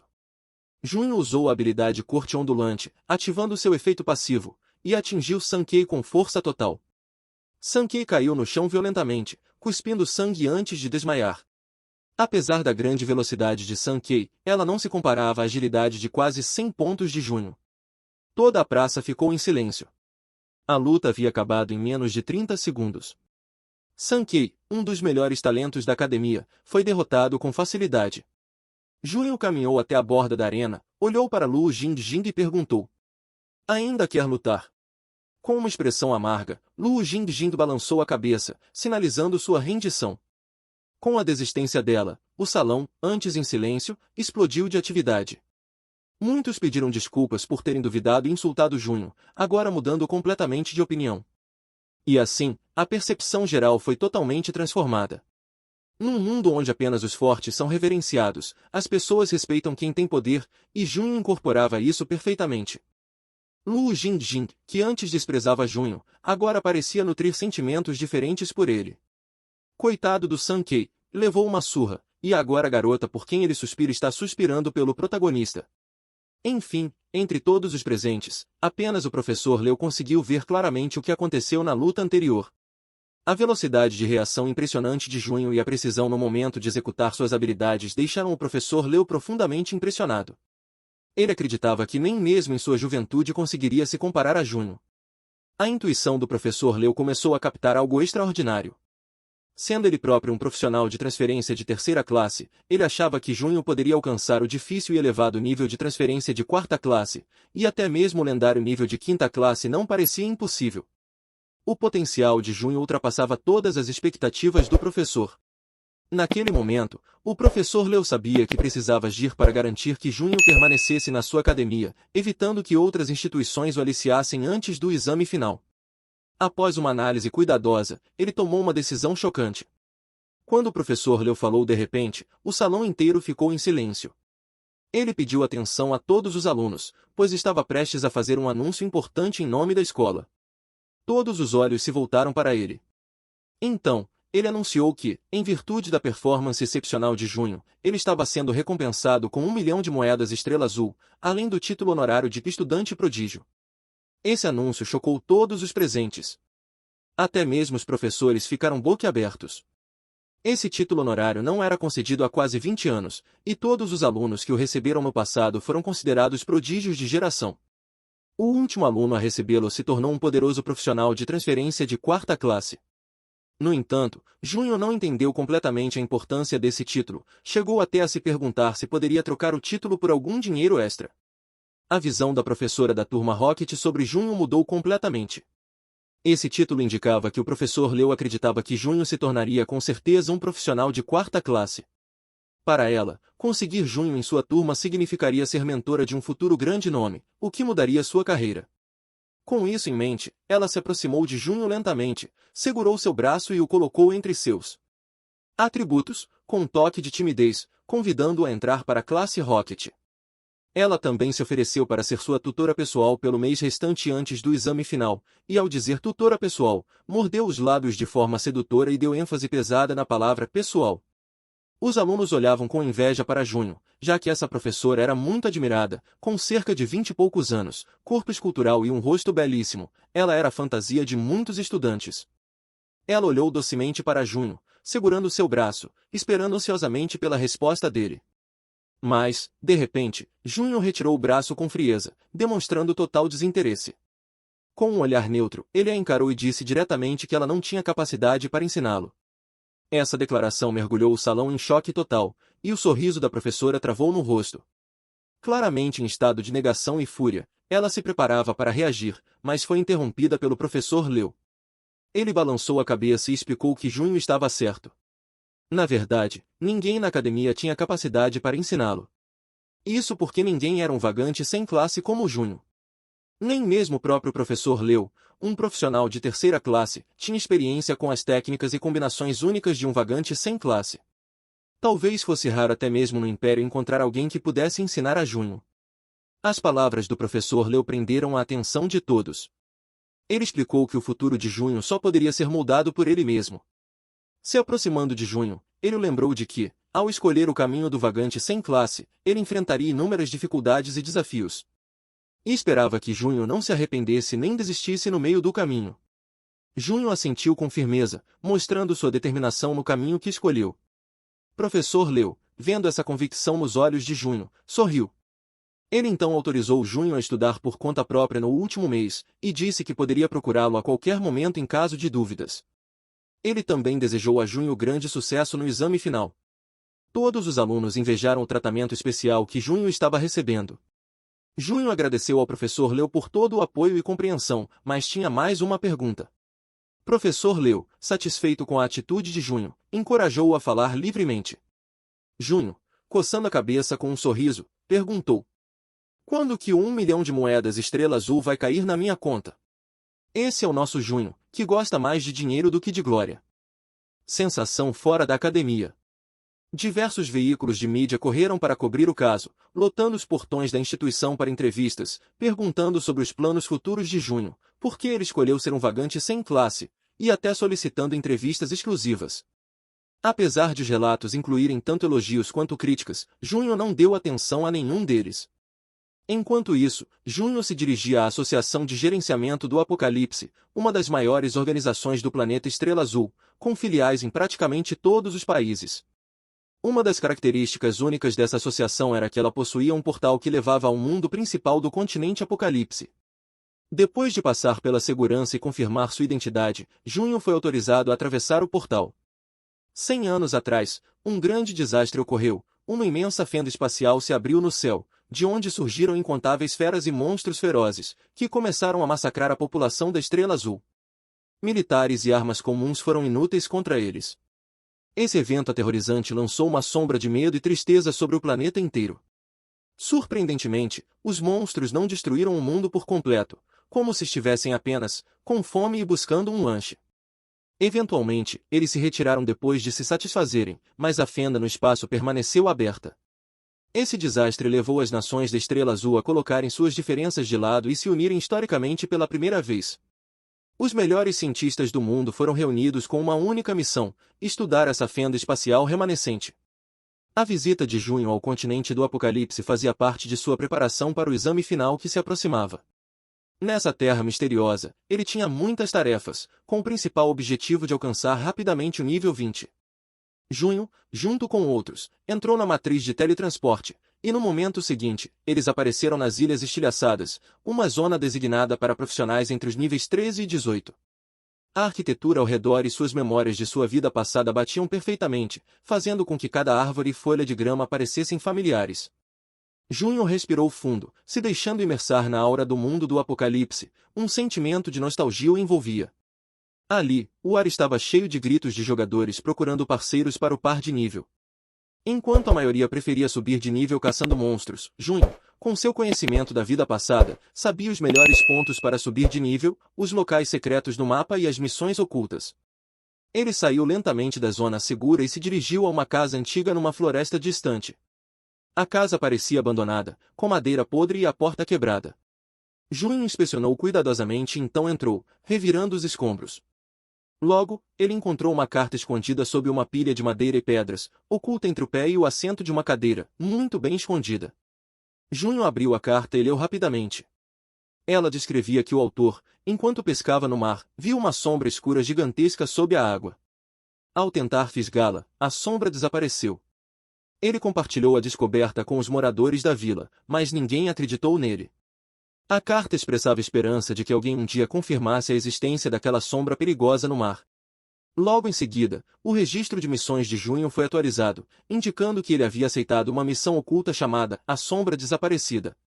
Era uma missão de dificuldade 3 estrelas e meia, que exigia que ele usasse o rabo de uma tartaruga marinha mutante para atrair e derrotar o monstro sombrio misterioso. Mesmo em sua vida passada, pouquíssimas pessoas sabiam da existência dessa missão. A recompensa incluía uma grande quantidade de experiência e um artefato iniciante útil.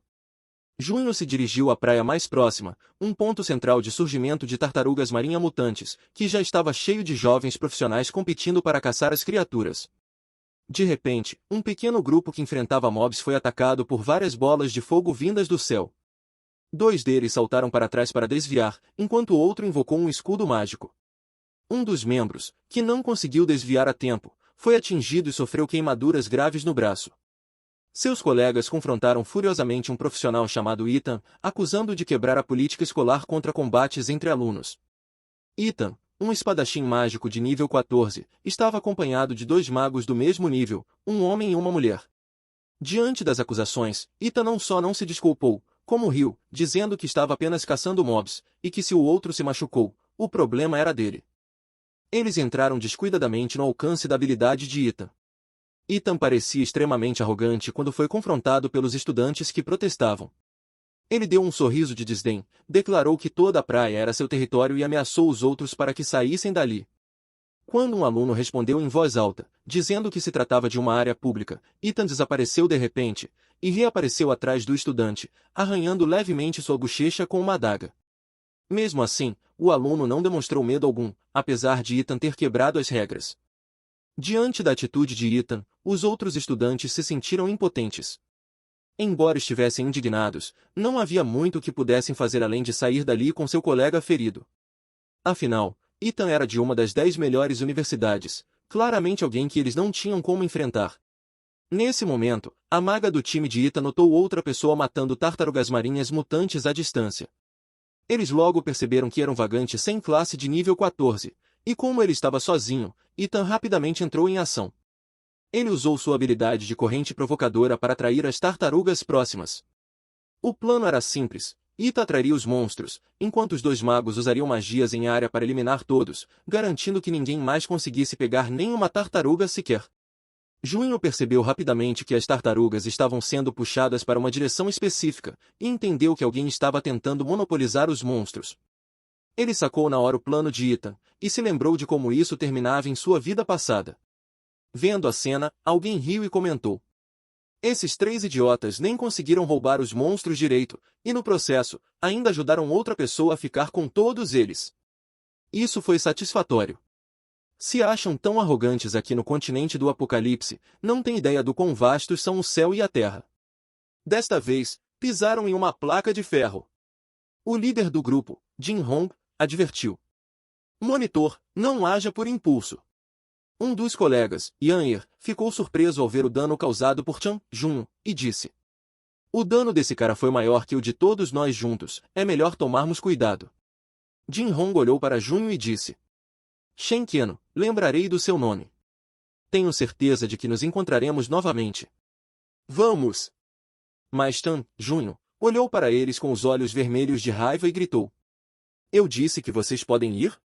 Jin Hong respondeu, hesitante: ei, você já roubou todos os monstros e estamos te deixando com o lugar, o que mais você quer? Chan respondeu com raiva: simples. Vocês têm 1 minuto para entregar tudo o que farmaram agora. Caso contrário, vão ter que upar do zero de novo. Com isso, os três ficaram furiosos. Um deles atacou, dizendo: você está passando dos limites. E daí que tem dano alto? Mesmo que a gente perca junto, não pense que vai sair com nada nosso. Os outros observaram e comentaram, assustados: aquilo foi a habilidade bola de fogo explosiva? Não é à toa que ele é de uma das 10 melhores escolas. Aprender uma skill de alto nível em apenas 1 ano é impressionante. Apesar de Chan ter boas habilidades, no fim das contas ele era apenas um vagante, então não deveria ser capaz de aguentar um ataque tão forte. A bola de fogo foi lançada na direção dele. Mas Chan não se mexeu. Por que o grande deus Chan não está se movendo? Se ele esperar a skill terminar de carregar, vai ser ainda mais difícil lidar com ela. Sanvun, rindo, zombou. Ha ha ha. Ficou com tanto medo que nem consegue se mover, hein? Antes eu até achei que você era forte, mas agora vejo que não passa de um inútil sem experiência real em combate. Ha ha ha. No momento seguinte, a bola de fogo voava em direção a Chan, mas ele se moveu rapidamente, vestindo suas luvas de boxe. Com agilidade surpreendente, Chan atacou Sanvun com um soco direto, e logo depois apareceu atrás dele com um chute voador, jogando Sanvun pelos ares e o lançando longe. Mesmo assim, Sanvun gritou furioso: você ousa me humilhar? Eu ainda não terminei com você. Jin Hong, irritado, disse: seu idiota!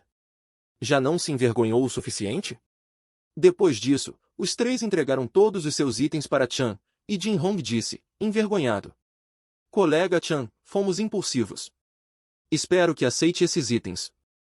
Chan, em pensamento, analisou. 120 caudas. Nada mal. Tudo graças a esses idiotas que me pouparam algumas horas de esforço. Logo em seguida, ele disse que podiam ir embora, e os três fugiram correndo na mesma hora. Ao ver a cena, as pessoas ao redor começaram a rir. Eu tô vendo isso mesmo? Esse cara é real. Um vagante, ele realmente derrotou um grupo de estudantes da Universidade Mullin. Nunca vi um vagante tão impressionante. Grande Deus, por favor, forme uma equipe comigo. Você pode ser o líder. Que equipe o quê? Você não viu que o objetivo do grande Deus é coletar itens? Vamos abrir caminho para ele, rápido. Isso mesmo, vamos sair logo daqui. Chan pensou. Ah, é exatamente como no meu mundo anterior. No continente do Apocalipse, apenas a força decide quem reina supremo. Mas agora, pelo menos, não haverá mais ninguém no meu caminho. Ele continuou coletando os materiais necessários para completar a missão. Então, a janela da missão Dark Shadow apareceu. Missão oculta. Materiais necessários: 400 caudas de tartarugas marinhas de costas planas. Vara de pesca de bambu preto esquisito. Chan começou a completar a missão e pensou: ainda preciso de mais 239 caudas, parece que vou ter que grindar a noite toda. Ele passou a noite inteira caçando e, ao chegar o dia seguinte, disse: finalmente coletei todas as 400 caudas. Não é à toa que essa missão de consumo de energia era uma missão oculta. Mas pelo menos eu subi de nível no processo. A janela de status apareceu.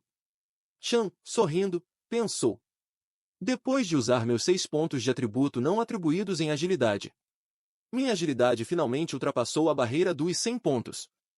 Com um poder de combate de mais de 1.200.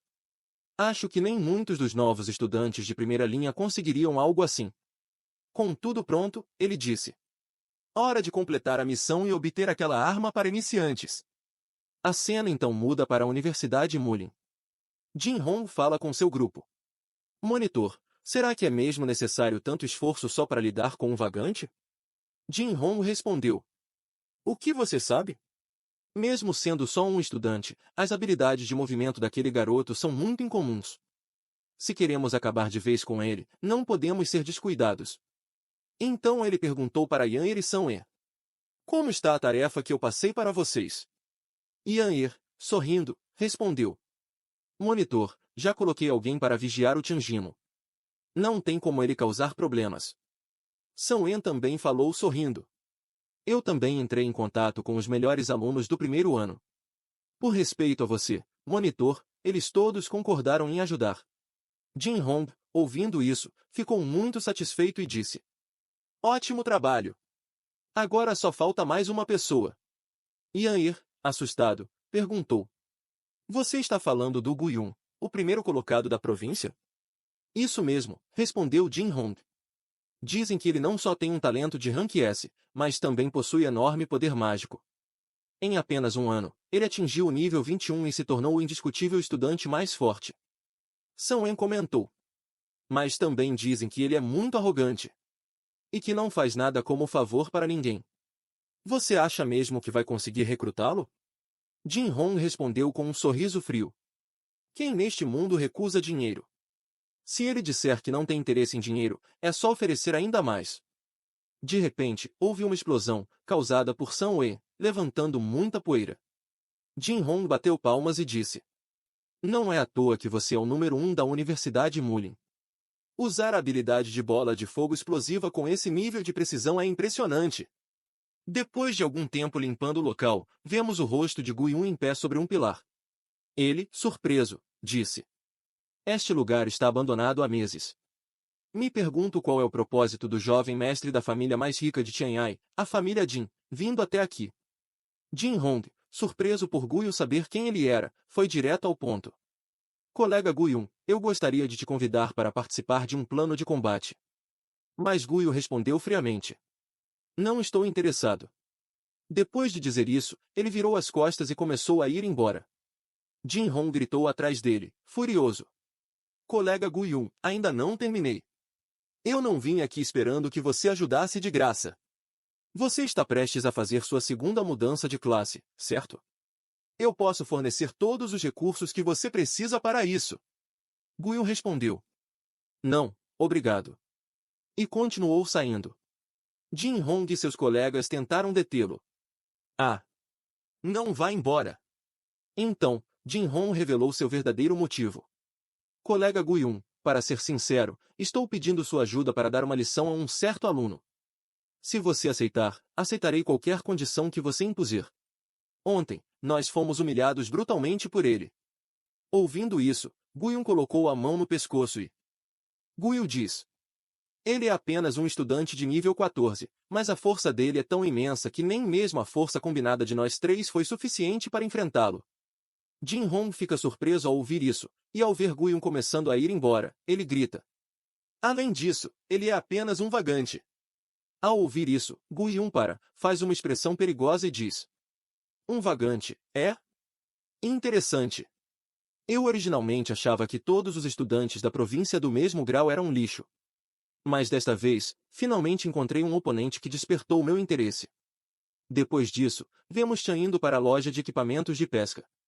Assim que entra, ele diz ao lojista: Ei, lojista! Quero ver suas melhores varas de pesca e iscas. Enquanto fala, Chan pensa. Coletar aquelas caudas foi apenas o primeiro passo desta missão oculta. Agora preciso obter um conjunto de pesca excelente. Felizmente, ainda tenho cerca de 100 moedas de ouro que peguei daqueles 3 idiotas. O que me poupa o trabalho de trocar a moeda estrela azul que recebi como recompensa da escola. O lojista, ajustando os óculos, diz: Irmãozinho, todos os itens da loja estão nessa lista de preços. Quando decidir o que quiser, me avise que eu pego para você. O lojista pensa consigo mesmo. Parece só mais um leigo cheio de dinheiro. Ele nem sabe que a parte mais importante é combinar o equipamento com a isca. Só um leigo viria e pediria logo os produtos mais caros. Depois de olhar a lista por um momento, Chan diz: A qualidade do seu equipamento e isca não é tão alta. Então, terei que me contentar com isso mesmo. Me dê uma vara de pesca de bambu preto requintado e 10 vermes de sangue de alta qualidade. Ao ouvir isso, o lojista começa a suar e pensa, surpreso: Como isso é possível? Em menos de um minuto, ele escolheu o melhor conjunto de equipamento da loja. E pelo jeito que ele fala, parece até que já viu equipamentos de pesca ainda melhores. Será que ele é algum tipo de especialista em pesca? Mesmo assim, ele pensa. Mas mesmo que tivesse começado a pescar no útero, ainda assim seria impossível ter um conhecimento tão avançado assim. O lojista então se apresenta.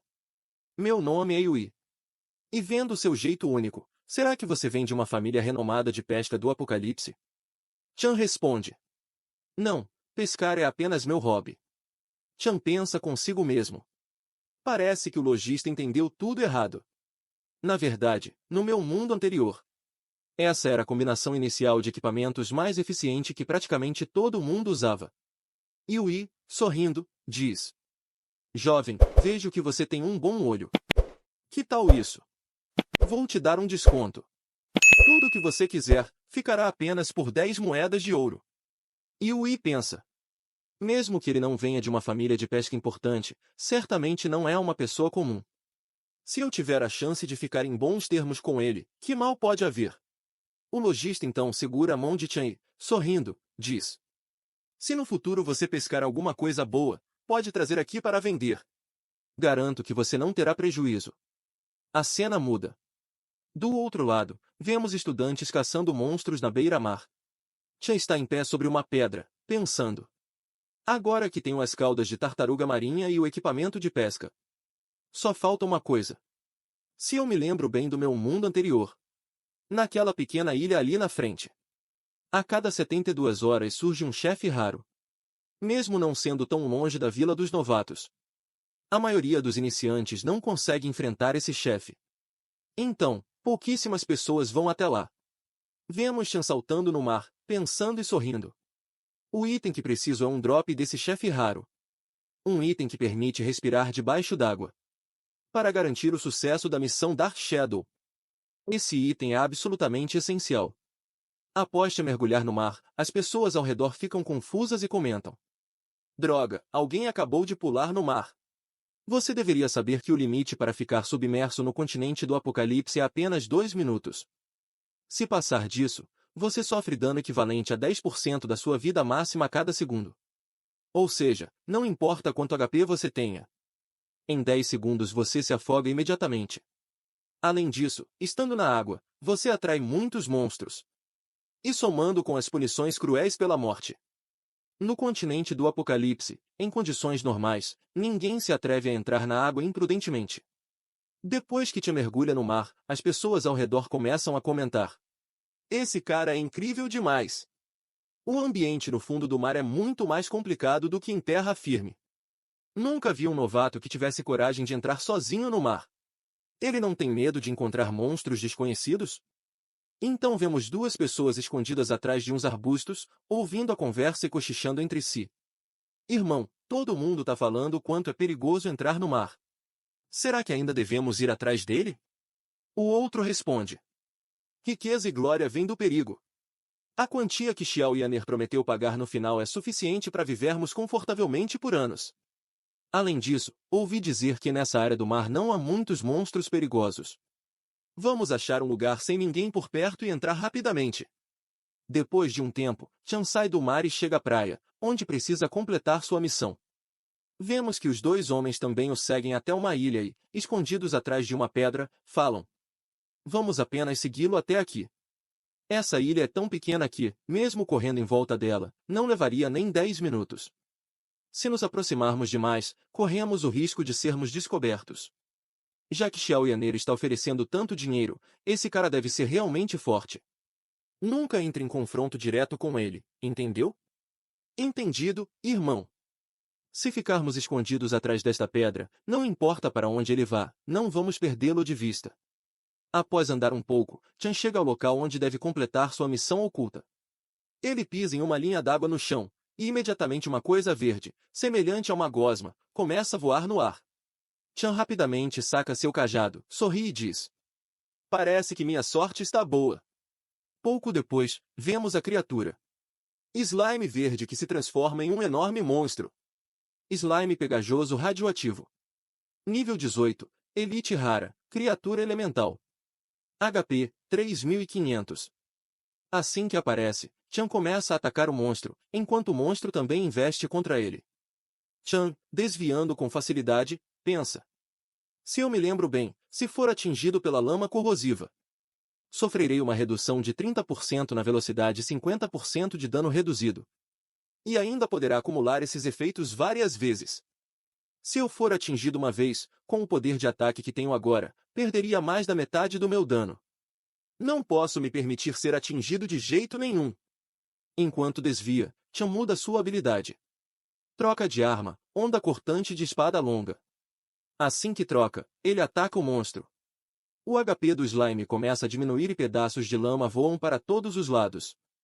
O monstro, furioso ao ver sua vida descendo, contra-ataca com uma técnica especial. Chan desvia e pensa: isso é a nuvem radioativa. Se eu for envenenado por ela, vou perder vida continuamente a cada segundo. Imediatamente, Chan muda novamente sua habilidade. Gatling Gun. Quando ativa essa habilidade, um sorriso diabólico surge em seu rosto. Ele começa a atirar sem parar no monstro. Vendo os disparos desenfreados, o monstro se apavora e começa a gritar. O corpo inteiro dele fica cheio de buracos, até que, finalmente, o slime explode com um grande estrondo.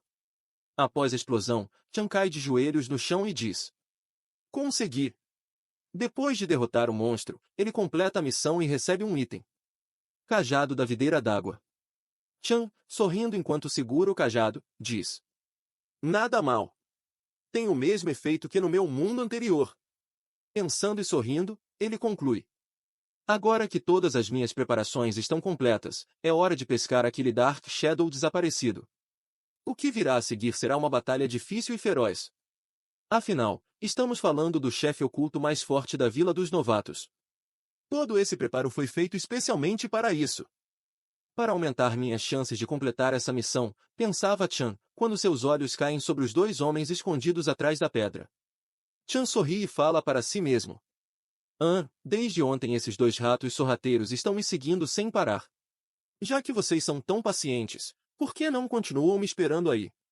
Pensando nisso, Chan pega seu cajado, pula no mar e vai embora dali. Depois de muito tempo esperando, um dos homens fica impaciente e diz para o outro: eu não aguento mais. Já se passaram 4 horas, minha pele já está até enrugada. Será que ele já fugiu? O outro responde: impossível. Do outro lado da ilha só tem um imenso mar. Se ele quiser voltar para a terra firme, ele teria que passar obrigatoriamente por aqui. Enquanto conversam, um deles se levanta para dar uma olhada e percebe que não tem mais ninguém lá. Surpreso, ele grita: não é bom. Aquele tal de Shenkimo fugiu debaixo dos nossos narizes. Quem diabos é esse grande deus que a gente foi provocar? Esquece esse trabalho. Eu tô fora. Enquanto isso, vemos Chan chegando ao ponto de pesca do arquipélago estilhaçado. Sorrindo, Chan pensa: agora que todas as minhas preparações estão feitas, é hora de pescar para ativar a próxima parte da missão. Ele continua: se me lembro bem, o ponto de pesca do Dark Shadow desaparecido deveria ser exatamente aqui. Mas quando chega, ele vê que alguém já está pescando no local, e fica surpreso. Alguém já pegou o lugar. Chan tenta ler o status do pescador, mas fica chocado. Não consigo ver os status dele.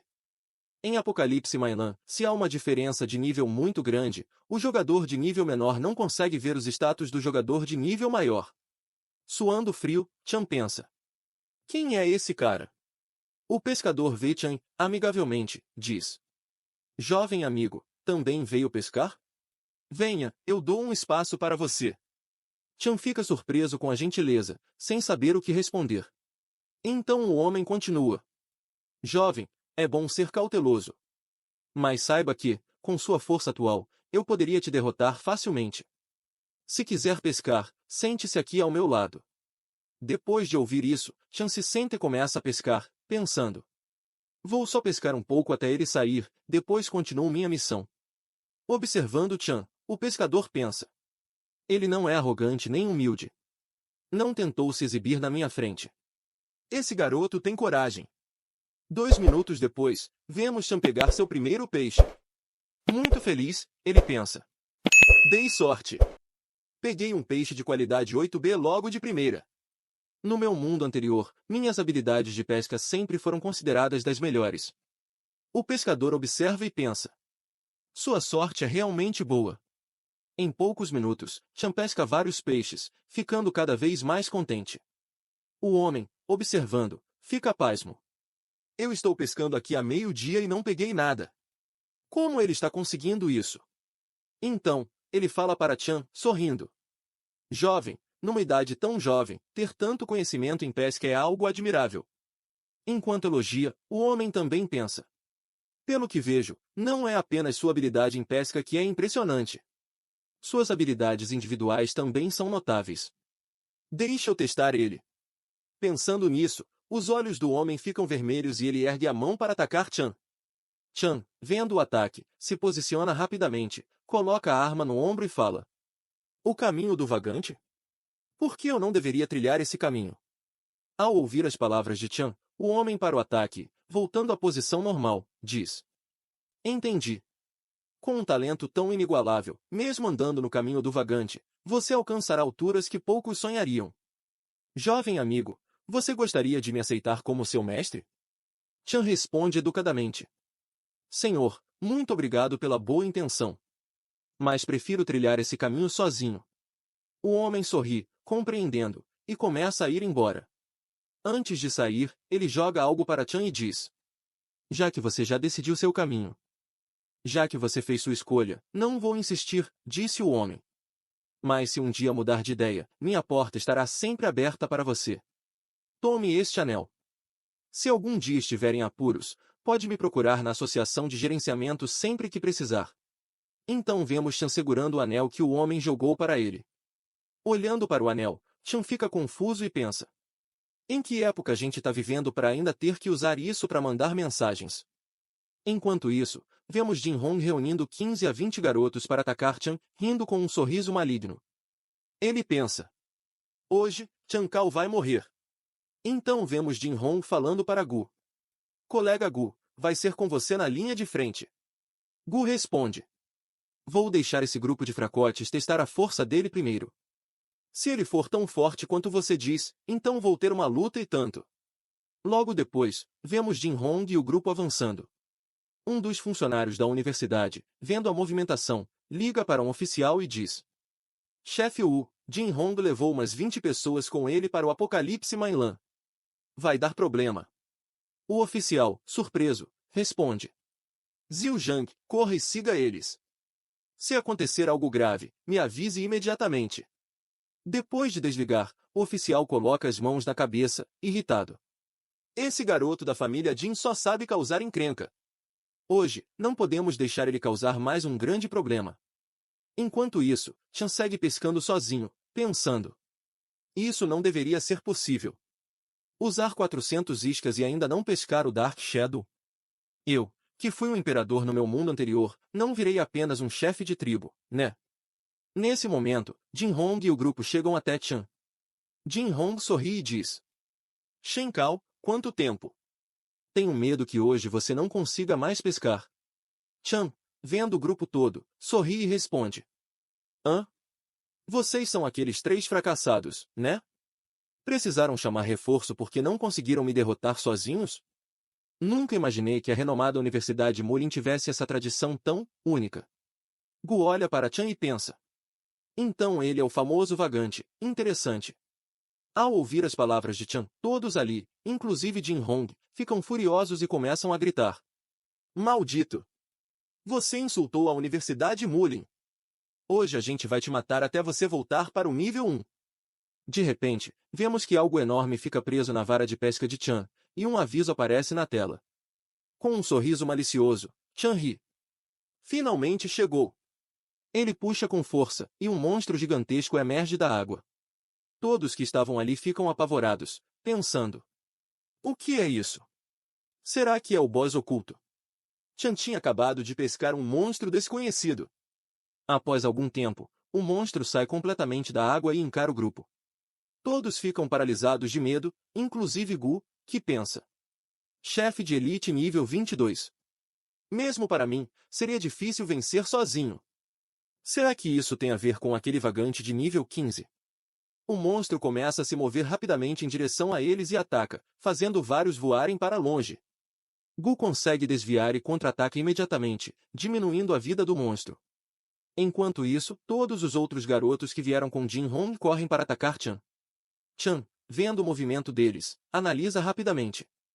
3 espadachins mágicos vieram me travar, enquanto 3 magos estão preparando magias à distância. Parece que Jin Hong ainda tem alguma inteligência. Mas não importa que truques usem, não vão me parar. Então Chan contra-ataca. Com apenas um golpe, ele faz vários inimigos voarem longe.